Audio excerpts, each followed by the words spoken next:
বিসমিল্লাহির রহমানির রহিম। নুরানি পদ্ধতিতে 27 ঘন্টায় কোরআন শিক্ষা, এই কোর্সের আজকে 10ম ঘন্টার পাঠ পড়ানো হবে। নুরানি পদ্ধতিতে 27 ঘন্টায় কোরআন শিক্ষা এর মানে হলো এই কোর্সের ভিতরে 27টা ক্লাস হবে, প্রতিটা ক্লাসের স্থায়িত্ব হবে 1 ঘন্টা। এভাবে 27টা ক্লাসে 27 ঘন্টায় আমরা ইনশাআল্লাহ আল কোরআন মোটামুটি করতে শিখব। আমরা আজকে সরাসরি পাঠে চলে যাই।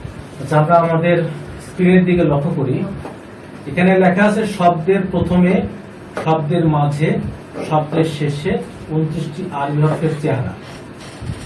যেমন এখানে মূল আরবি হরফটা হলো আলিফ, বাংলা উচ্চারণ লেখা আছে আলিফ, বিচ্ছিন্ন আলিফ, প্রথমে আলিফ, মাঝে আলিফ, শেষে আলিফ। এরপর আমরা খেয়াল করি এখানে আছে হলো বা, এখানে বার উচ্চারণ লেখা আছে বা, বিচ্ছিন্ন বা হলো এরকম। এরপর আমরা খেয়াল করি বা যদি প্রথমে আসে, অর্থাৎ কোন শব্দের প্রথমে যদি বা আসে তার চেহারা হবে এরকম, মাঝে আসলে বার চেহারা হবে এরকম, শেষে আসলে বার চেহারা হবে এরকম। এরপর হলো তা, প্রথমে যদি কোন শব্দের শুরুতে বা আসে, তা আসে, তাহলে চেহারা হবে এরকম। যদি মাঝে আসে তাহলে তার চেহারা হবে এরকম, যদি শেষে আসে তাহলে তার চেহারা হবে এরকম। কিভাবে চিনবো? ব্লকটা দেখে চিনবো।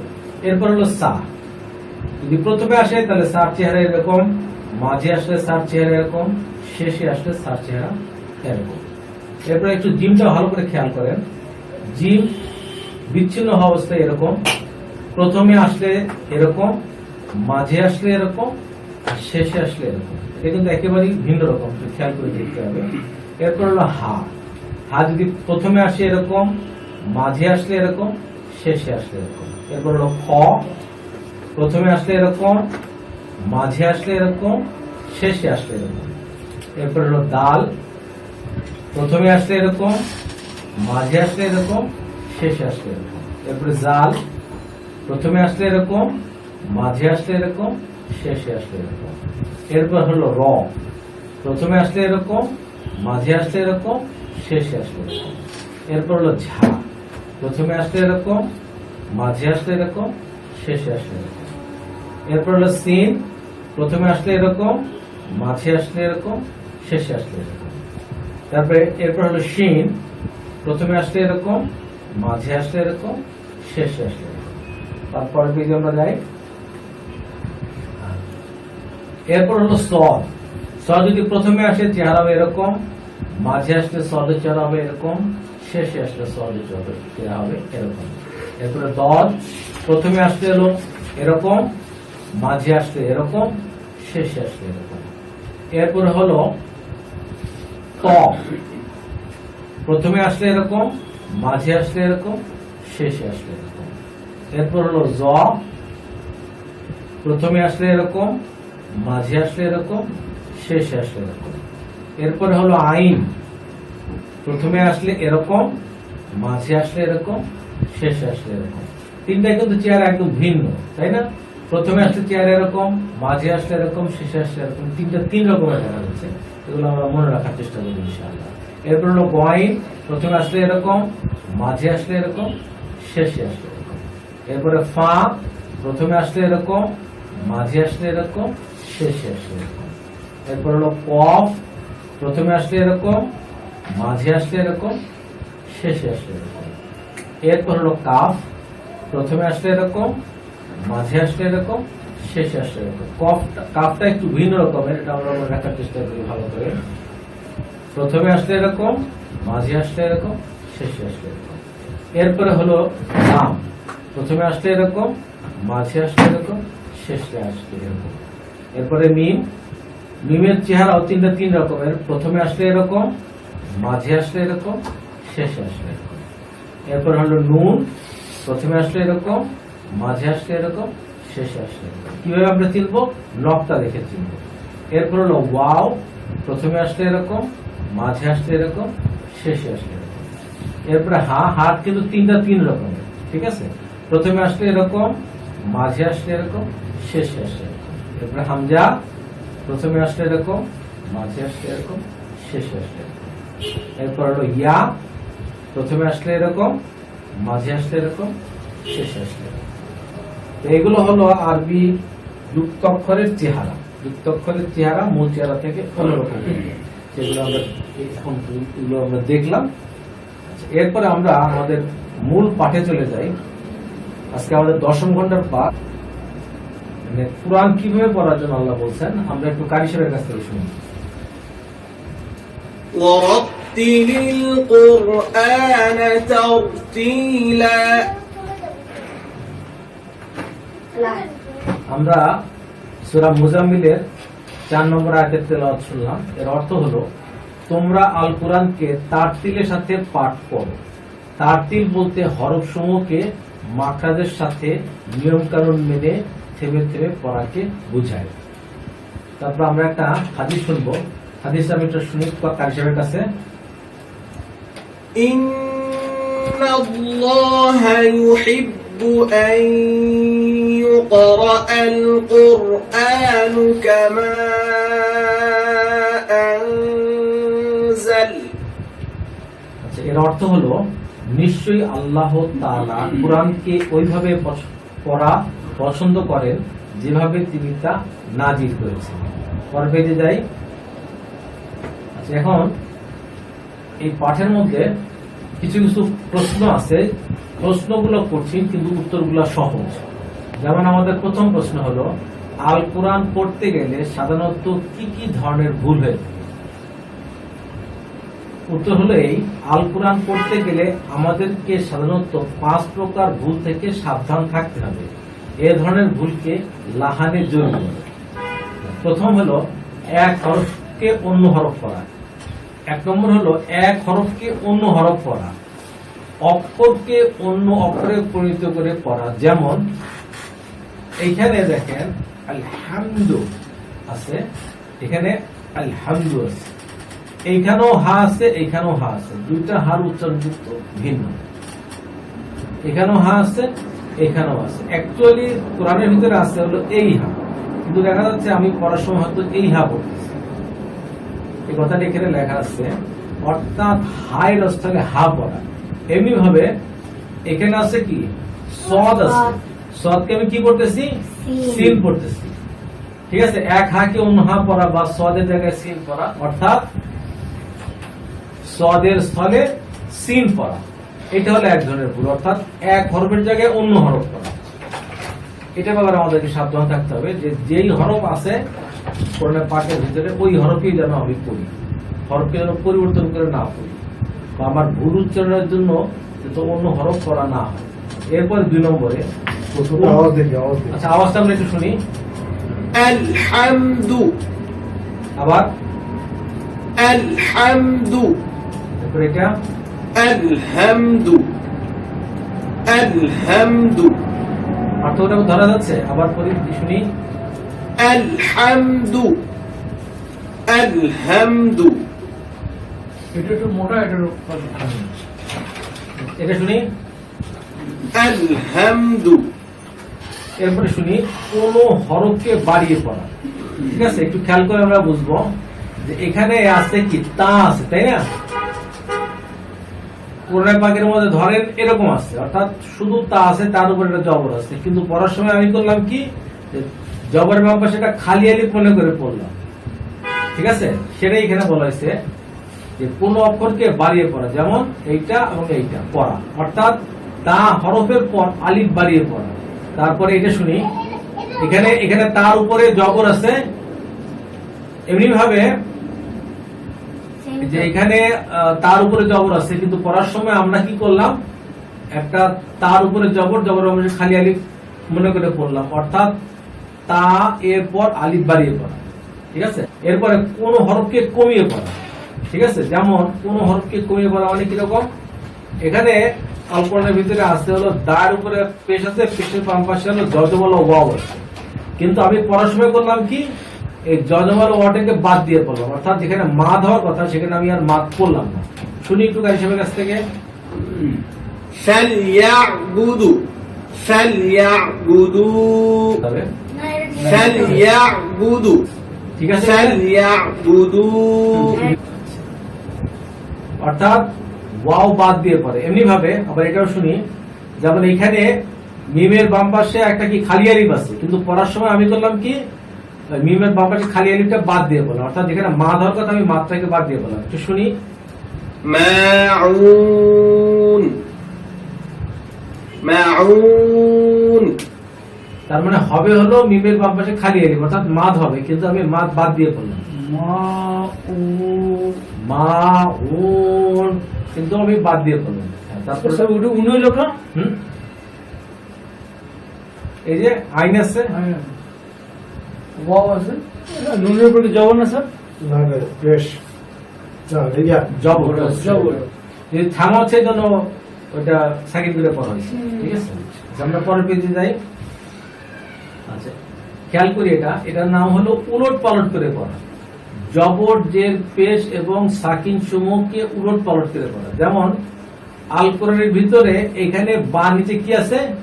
জে, কিন্তু আমি পড়ার সময় বা নিচে জবর দিয়ে পড়লাম, তাহলে এটা এক ধরনের ভুল। আবার বলতেছি, আল কোরআনের ভিতরে এখানে বা নিচে কি আছে? জে, কিন্তু আমি পড়ার সময় কি বললাম? বার উপরে জবর দিয়ে পড়লাম। আচ্ছা, এরপরে খেয়াল করি, এখানে আল কোরআনের ভিতরে এখানে ইয়ার উপরে কি আছে? জবর, কিন্তু পড়ার সময় আমি কি বলতেছি? পেশ। তাহলে এটাও এক ধরনের ভুল। আছে জবর পড়তেছি পেশ। শুনি একটু কারিশমের কাছ থেকে। লাম ইয়ালিদ ঠিক আছে, লাম ইউলিদ ঠিক আছে, ঠিক আছে। আছে জবর পড়ার সময় পড়তেছি কি? পেশ। তার মানে এটা ভুল পড়তেছি, তাই না? এখানে আবার পড়ি, আছে কি?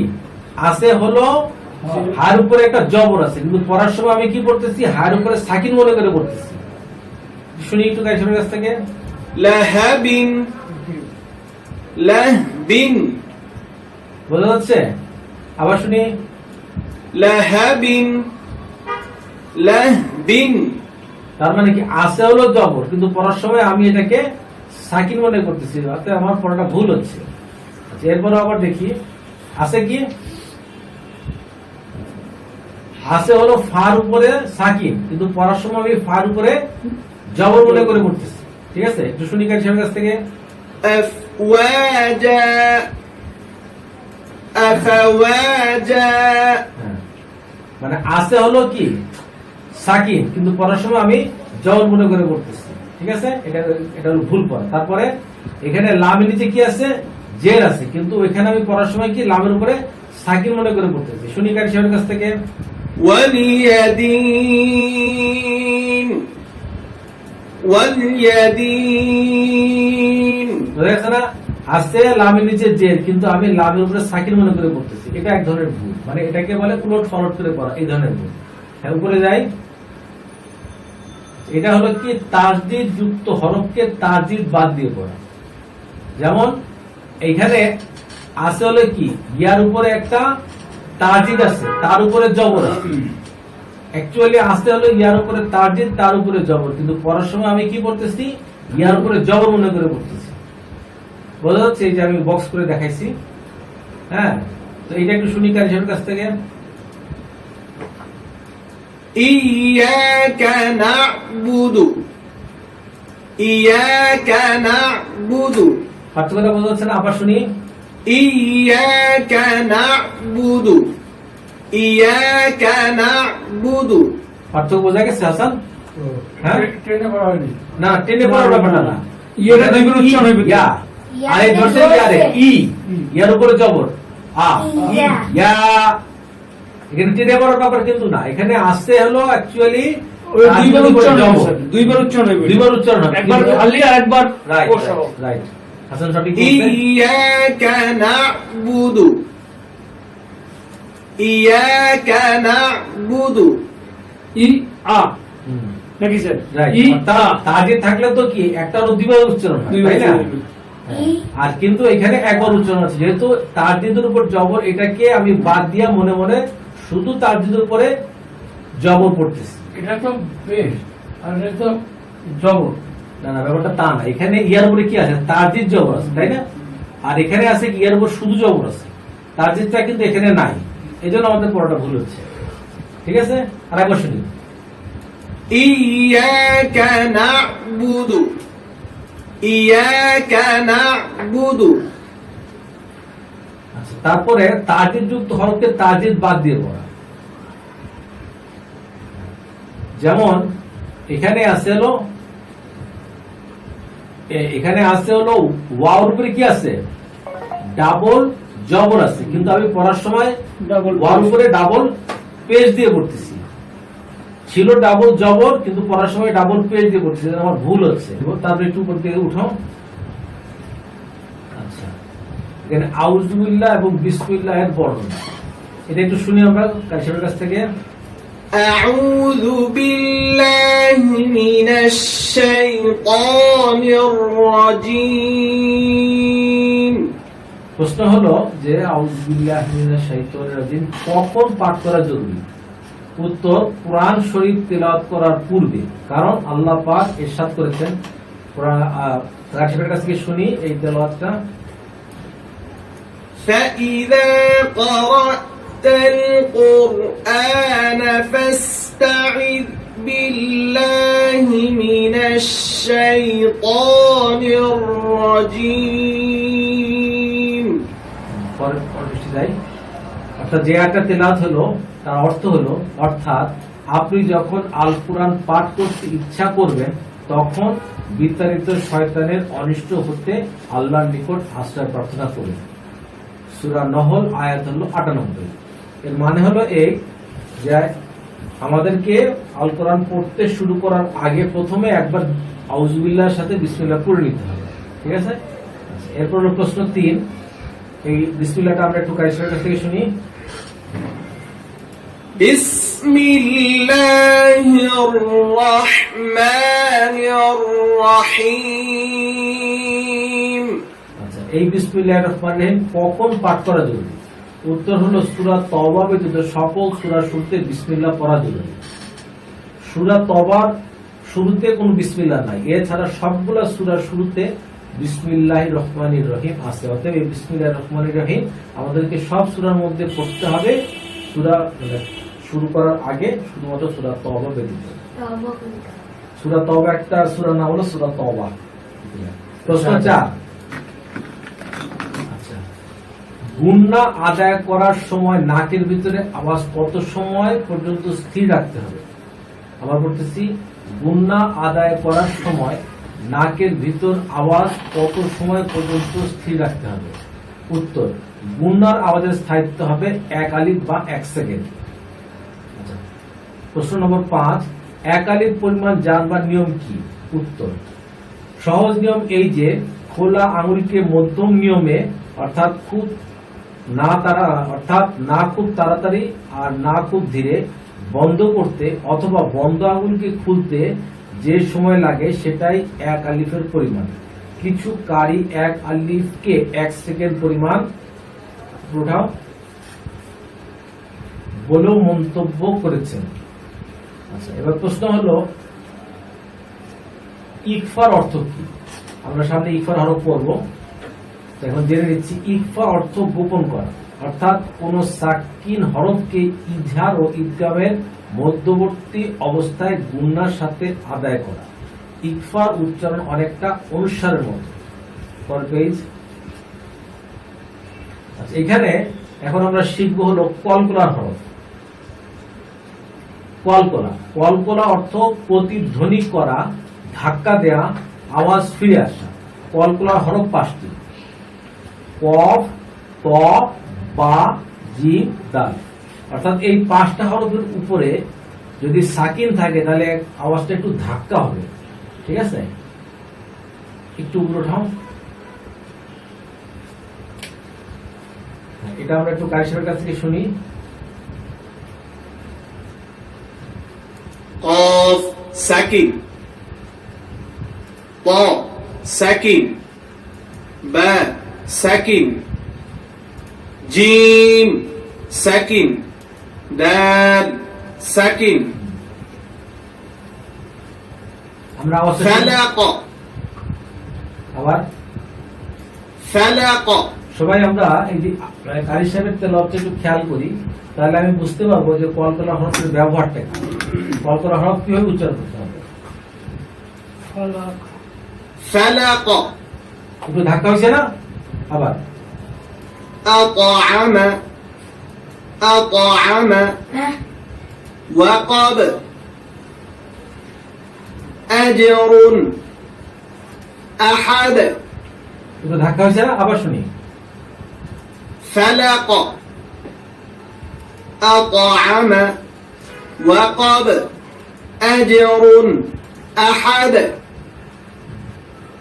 আবার প্রথম আরো শুনি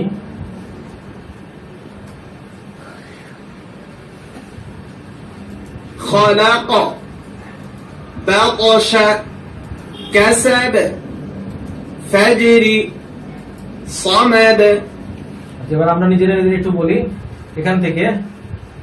হাসান বলো দেখি, হাসান বলো দেখি। উৎসিমু হয়েছে, কিন্তু এখানে কিন্তু কল্পনাটা করা হয় নাই। ও ও এরকম হবে, ও ও সিমু, আর তুমি সিনের মধ্যে মাত করে ফেলছো, মাত করা যাবে না। ঠিক আছে, আমি পর মানে ইটি ঠিক আছে স্যার, হ্যাঁ, মাত্র এমনি পাওয়া basic যাবে, ঠিক আছে, কিন্তু মাত করা যাবে না, আর একটু কল করার মতো উচ্চারণ হবে। ও ও সিমু, তারপর আমি বলো এটা নুতফাতিন লুতুফ, একটু ধাক্কা হবে, এই যে লুতুফ, একটু ধাক্কা হবে, লুতুফাতিন ফাতিন। কারি শব্দটা শুনি أقسم نطفة حطب يجعل يلد বলা যাচ্ছে কিভাবে আমরা কল করা উচ্চারণ করবো? আর উপরে যাও। স্যার কি বলতে হবে? হ্যাঁ, কোনটা বলো? أقسم نطفة حطب يجعل يلد উপরে যাও।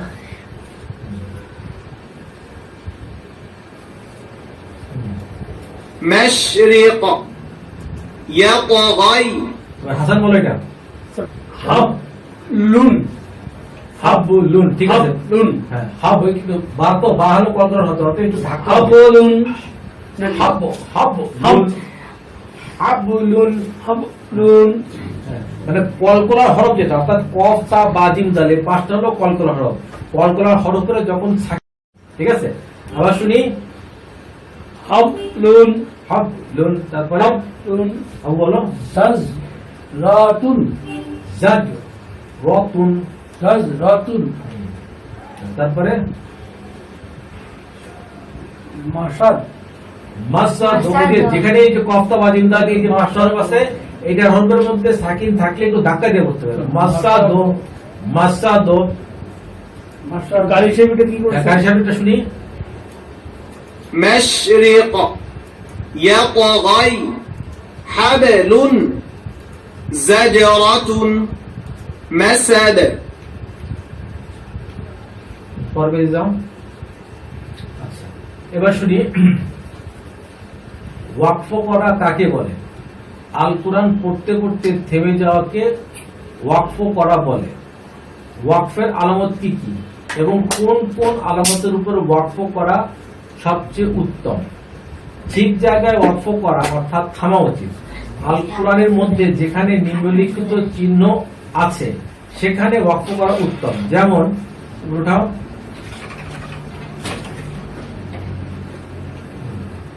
যেমন ওয়াকফ করা মানে হলো থেমে যাওয়া। বাংলার হলো দাড়ি, ইংলিশের হলো ফুল স্টপ, আরবির হলো এরকম গোল, ঠিক আছে। এই যে এরকম শূন্যর মতো, যেখানে গোল অর্থাৎ শূন্যের মতো চিহ্ন আছে সেখানে ওয়াকফ করা ভালো। তারপরে ওয়াকফ করার গ্রহণযোগ্য চিহ্ন হলো মিম। এই চিহ্নগুলোকে আমরা অনেকটা বাংলা বা ইংলিশের কমার মতো মনে করতে পারি। তো কমাতে আমরা যেমন থামি, এখানে এরকম থামতে হবে। তারপরে ওয়াকফ করার গ্রহণযোগ্য চিহ্ন মিম, যেটা ওয়াকফে ওয়াকফ লাজিম বোঝায়। তারপরে ত, ত যেটা ওয়াকফকে মুতলাক বোঝায় ইত্যাদি। মানে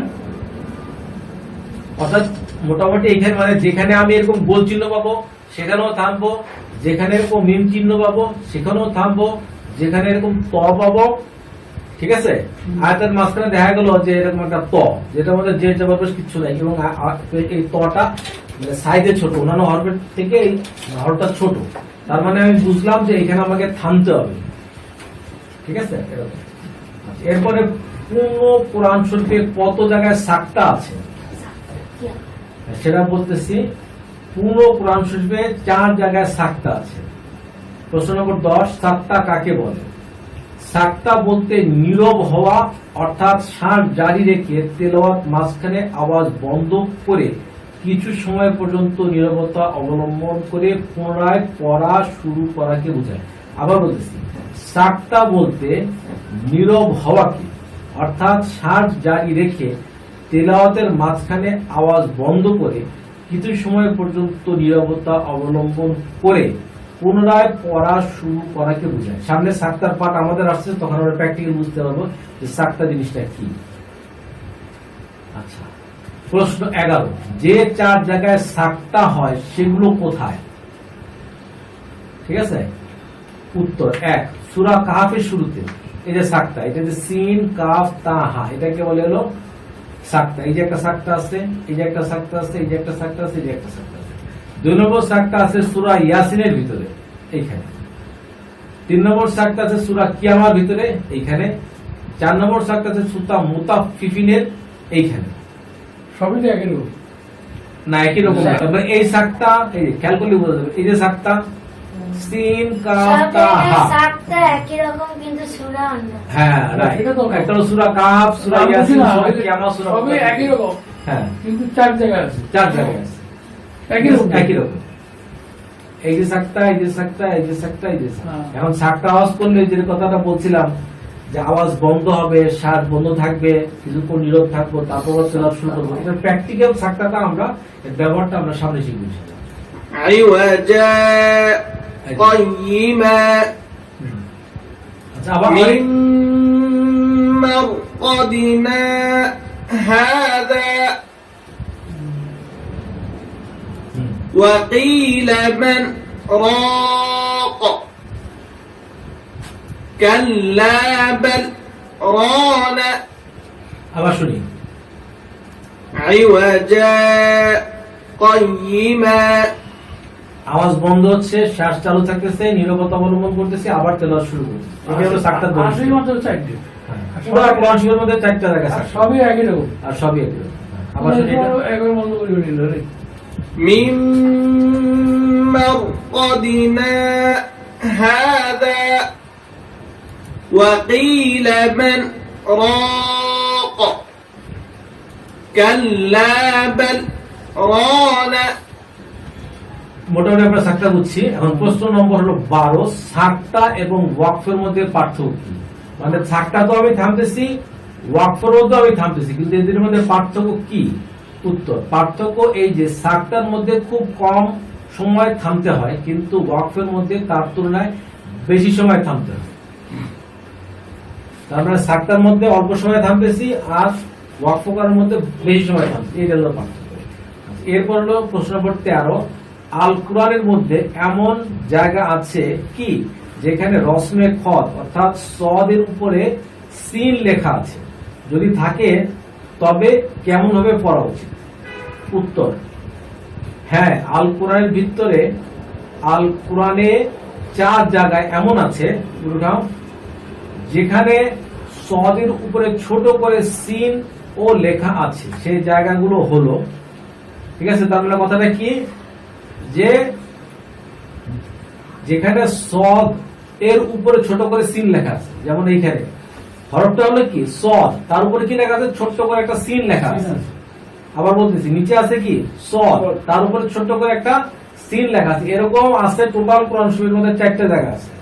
ঠিক আছে, সেটা আমি পড়তেছি। সেই জায়গাগুলো হলো সূরা বাকারার মধ্যে আছে, সূরা আরাফের মধ্যে আছে, সূরা তুরের মধ্যে আছে, একটু পরে যাও, আর সূরা গশের মধ্যে আছে। প্রতিটি স্থানে সদের উপরে সিন উভয়টি পড়াই যায়। বুঝা গেছে? সদের উপরে ছোট্ট করে সিন লেখা আছে। এখানে যদি কেউ সদ পড়ে সেটাও সঠিক, এখানে যদি কেউ সিন পড়ে সেটাও সঠিক। ঠিক আছে, আবার কিছু সংখ্যকারী সাহেবের মতে প্রথম ও দ্বিতীয় জায়গার মধ্যে শুধু সিন এবং চতুর্থ জায়গায় সদ পড়া এবং তৃতীয় জায়গায় সিন এবং সদ উভয়টা পড়া হয়েছে। এরপর আমরা চলে যাচ্ছি প্রশ্ন নম্বর 14। তিলাওয়াতের সিজদা বলতে কি বোঝায়? উত্তর, আল কোরআনে এমন 14টি আয়াত আছে যে আয়াতগুলি তেলাওয়াত করলে সাথে সাথে কিবলামুখী হয়ে আল্লাহু আকবার বলে একটি সিজদা দিতে হয় ও 3 বার সিজদার তাসবিহ পড়তে হয়, একে তিলাওয়াতের সিজদা বলে। আবার বলতেছি, আল কোরআনে এমন 14টি আয়াত আছে যে আয়াতগুলি তেলাওয়াত করলে সাথে সাথে কিবলামুখী হয়ে আল্লাহু আকবার বলে একটি সিজদা দিতে হয় ও 3 বার সিজদার তাসবিহ পড়তে হয়, একে তিলাওয়াতের সিজদা বলে।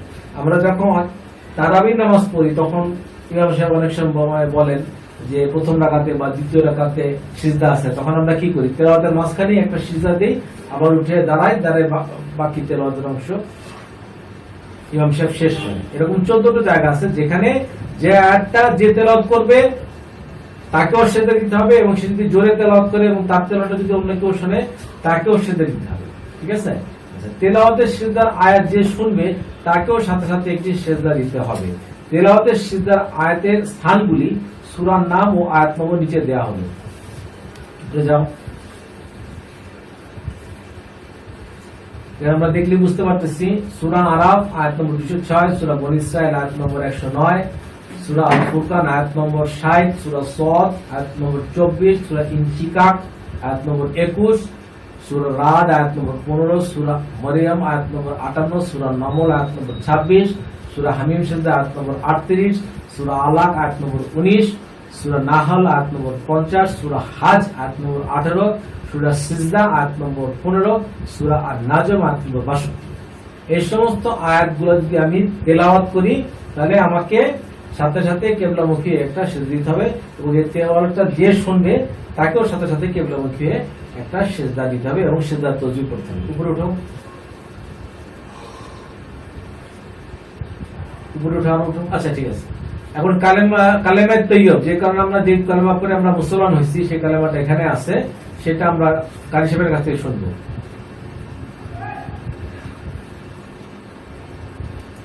لا إله إلا الله محمد رسول الله আবার لا إله إلا الله محمد رسول الله।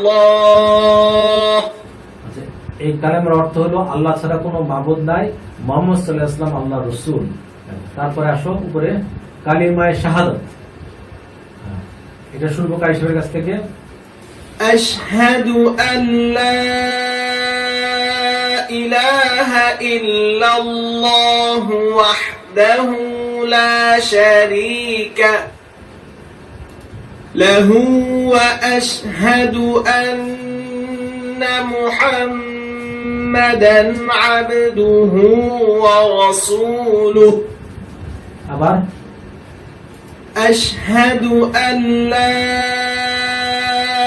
ইলাহা ইল্লাল্লাহু ওয়াহদাহু লা শারীকা লাহু ওয়া আশহাদু আন্না মুহাম্মাদান আবদুহু ওয়া রাসূলুহু। আচ্ছা, উপরের দিকে যাও। কালেমা শাহাদাতের অর্থ আমরা শুনি।